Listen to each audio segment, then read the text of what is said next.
Hello mga kapising! Ngayon ay mag-o-observe tayo ng isang lobster na magpapalit ng kanyang shell.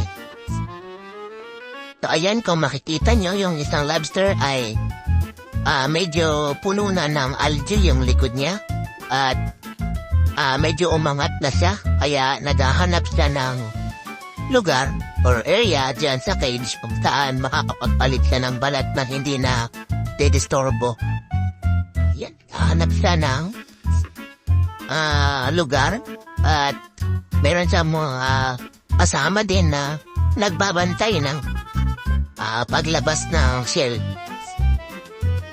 So ayan, paikot-ikot yan at medyo aangat yung likod niya. So kung makikita nyo, ayan o, medyo umangat na. Hanap siya ng area kung saan siya makakapag-grip na hindi siya at-apon dun sa baba. So ayan, nakakakapit na siya. So dahan-dahan niyang aangat yung likod niyan. At dito mga kapising, ma-observe natin kung paano ba talaga siya magpapalit ng kanyang balat.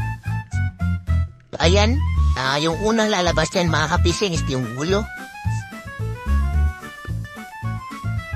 Yan na mga kapising, aangat na yan. Dahan-dahang aangat yung ulo mga kapising. Yan. Dahan-dahan lang yan mga kapising kasi malambot yung lahat ng katawan yan mga kapising, malambot. Pero yung mga kasama niya mga kapising, nagbabantay lang yan sa paligid pag malapit na yang alis. Ayan, lumabas to yung dalawang mata niya. Kasunod niyan yung dalawang antena niya. Pag lumabas na yung dalawang antena niyan, tuloy-tuloy na yung pag-detach niya sa kanyang shell. So nakabantay din yung mga kasama niya kasi kainin nila yung shell, yun yung mga habitat niya.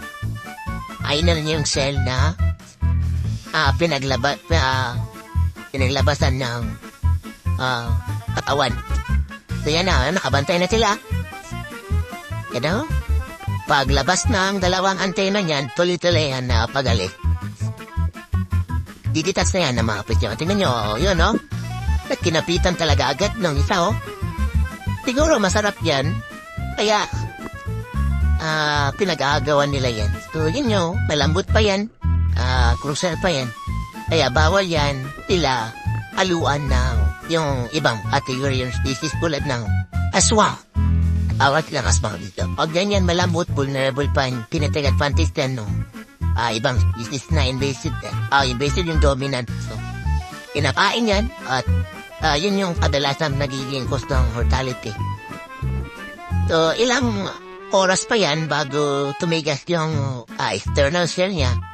At tada yun ay makakapag-defense na siya sa mga threat sa kanya. So, yun lamang at maraming salamat sa panonood.